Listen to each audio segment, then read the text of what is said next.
Imagine stepping into the Colosseum, not to watch a play, but to witness a man's final, brutal moments. Not a staged illusion, not a metaphor for suffering, but the real thing. A man stripped bare, trembling as iron gates creak open and a starved lion lumbers into the sand. There is no escape, no hope. The beast doesn't kill him quickly, it toys with him.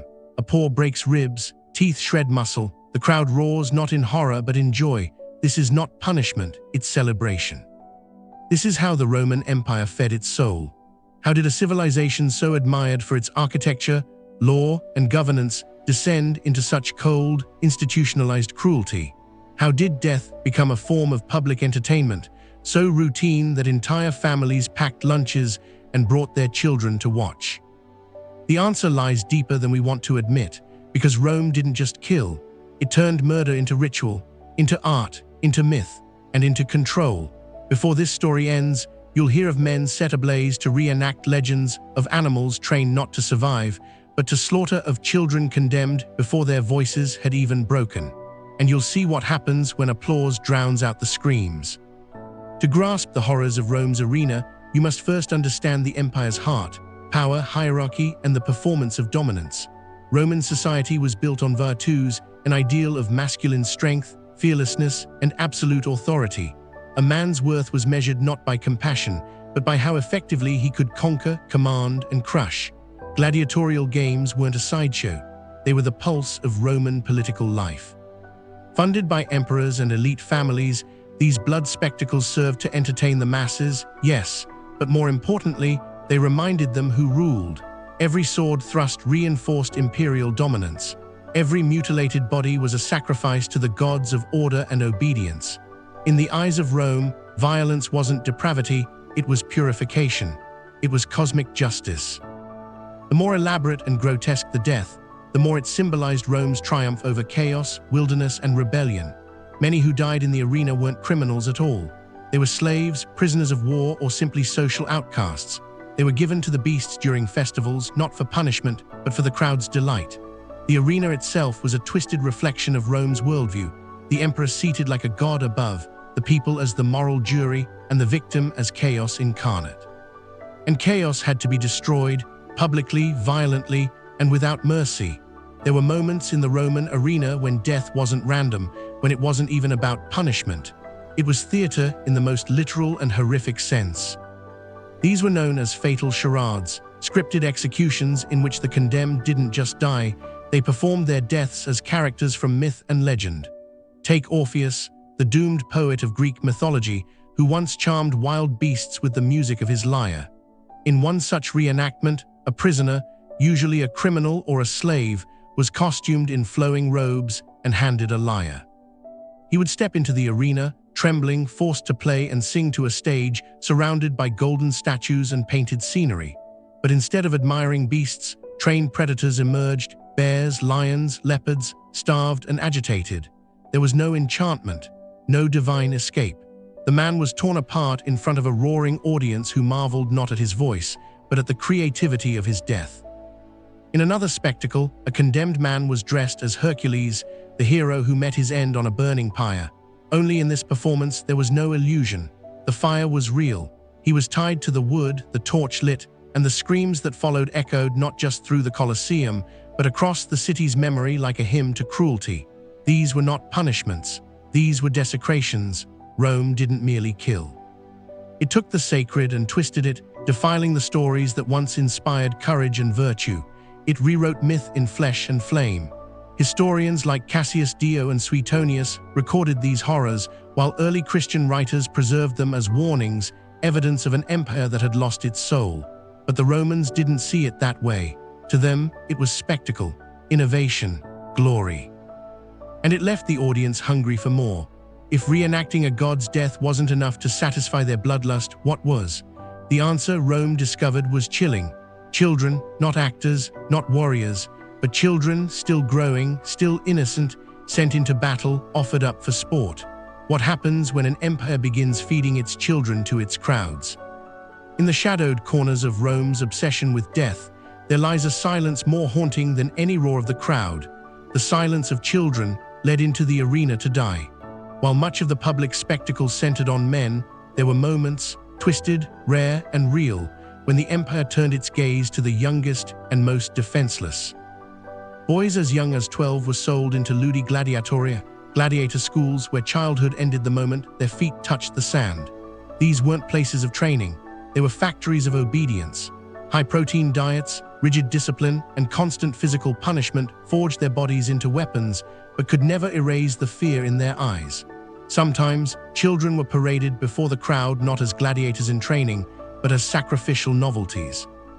Underage criminals, orphaned slaves, or the children of enemies of the state were occasionally chosen for execution because the crowd demanded something new, something unthinkable. And then came Caligula. According to the historian Suetonius, Emperor Caligula once ordered noble boys, children from Rome's wealthiest families, to fight to the death in staged naval battles. Not men, boys. Their names were erased from record, their deaths remembered not as tragedy but as entertainment. The crowd cheered anyway. There are no monuments for these children, no grave with names, no surviving prayers. Just a flicker in dusty chronicles and the echoes of a society that believed some lives, even those still barely lived, were disposable. This was more than cruelty. This was the empire devouring its future. Rome didn't just conquer others, it conquered its own innocence, fed it to animals, armed it with wooden swords, and taught the crowd that no one was too small to bleed for spectacle. And yet children were not the only strange victims, because Rome's cruelty had no boundaries, not of age, not of species, not even of nature itself. What happens when you train wild beasts not just to kill, but to obey? When lions and elephants become executioners?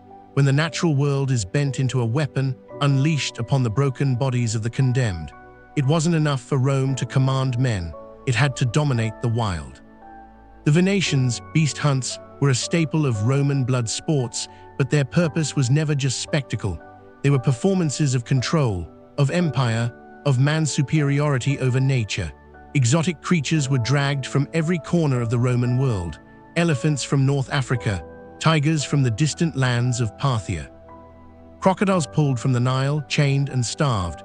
These weren't majestic beings in a display of natural wonder.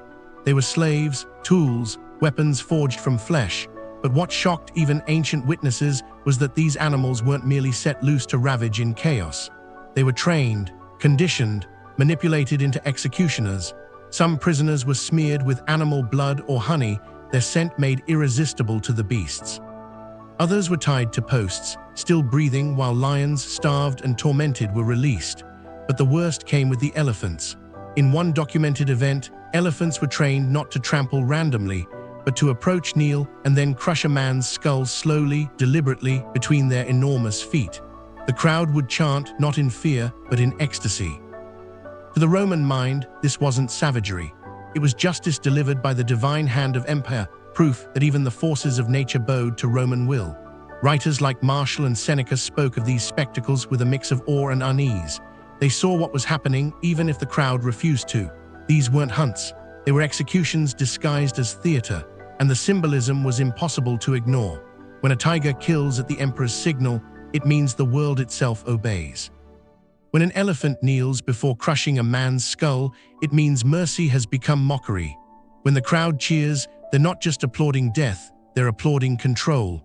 The empire is not only over men, it's over nature, over gods, over morality itself. But for all the horrors Rome unleashed with animals, there remained one form of execution even more disturbing, because this time it wasn't nature killing man, it was man hunting man, and the worst part, the victims weren't even allowed to fight back. The image of a gladiator in popular memory is one of strength, a hardened warrior, sword in hand, standing proud in the sand. But for many in the arena, that image was a lie. Not all gladiators were trained, not all were fighters. Some were victims dressed in armor for a death they had no chance of surviving. There were two main fates for the condemned: ad ludum, sent to the gladiator schools, where men were trained to fight for sport, and ad bestias, thrown to wild animals as a form of execution. But often the line between the two blurred into something far more horrific.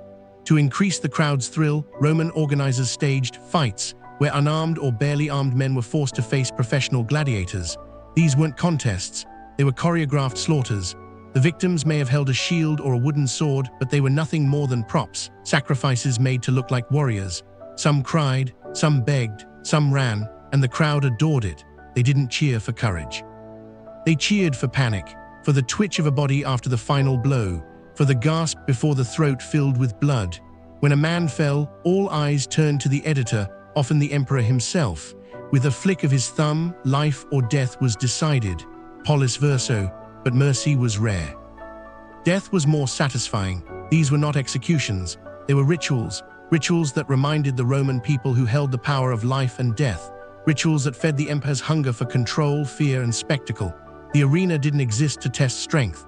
It existed to display Rome's ability to crush weakness, publicly, artistically, and without remorse. Because in the end, it wasn't about who died. It was about who got to watch. The horrors of the Roman arena weren't accidents. They weren't moments of madness or the excesses of a few twisted emperors. They were the system. Myth was turned into execution. Children were fed to the sands.